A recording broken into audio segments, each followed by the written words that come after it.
সাম্প্রতিক সময়ে সামাজিক যোগাযোগ মাধ্যমে আলোচনার কেন্দ্রে উঠে এসেছে এক অদ্ভুত প্রাণী সান্ডা। মরুভূমি অঞ্চলে বসবাসকারী এই প্রাণীটি দেখতে অনেকটা টিকটিকির মতো হলেও এটি সম্পূর্ণ ভিন্ন একটি প্রজাতি।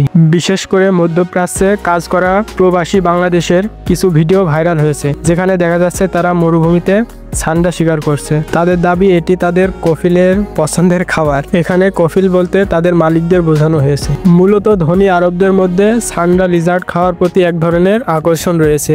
এজন্য মরুভূমিতে কর্মরত অনেক বাংলাদেশি মালিকের চাহিদা পূরণ করতে গিয়ে সান্ডা শিকার করেন। তবে প্রশ্ন জাগতেই পারে, এই প্রাণীটি আসলে কি? এটি কি সত্যিই টিকটিকি? উত্তর হ্যাঁ, তবে এটি সাধারণ টিকটিকির চেয়ে অনেকটাই আলাদা। সান্ডা লিজার্ডের দেহ বেশ মোটা এবং এর সবচেয়ে আকর্ষণীয় অংশ হলো এর লেজ। এই লেজ দিয়ে তারা নিজেদের শত্রুর আক্রমণ থেকে রক্ষা করে। এই প্রাণীটির খাদ্য তালিকায় রয়েছে শুকনো পাতা, ঘাস ইত্যাদি। মরুভূমির রক্ষ পরিবেশেও এটি বেশ সফলভাবে বেঁচে থাকতে সক্ষম হয়। বাংলাদেশেও স্বল্প সংখ্যক সান্ডা পাওয়া যায়, তবে অনেকে এদের গুইসাপের সঙ্গে গুলিয়ে ফেলেন, যা সম্পূর্ণ ভুল। সান্ডা ও গুইসাপ সম্পূর্ণ আলাদা প্রজাতি। দুঃখজনক হলেও সত্যি, একটি ব্যাপক কুসংস্কার এই প্রাণীটির জীবন বিপন্ন করে তুলেছে। অনেকের বিশ্বাস সান্ডা লিজার্ডের তেল বিভিন্ন রোগের চিকিৎসায় কার্যকর, যার কোনো বৈজ্ঞানিক ভিত্তি নেই।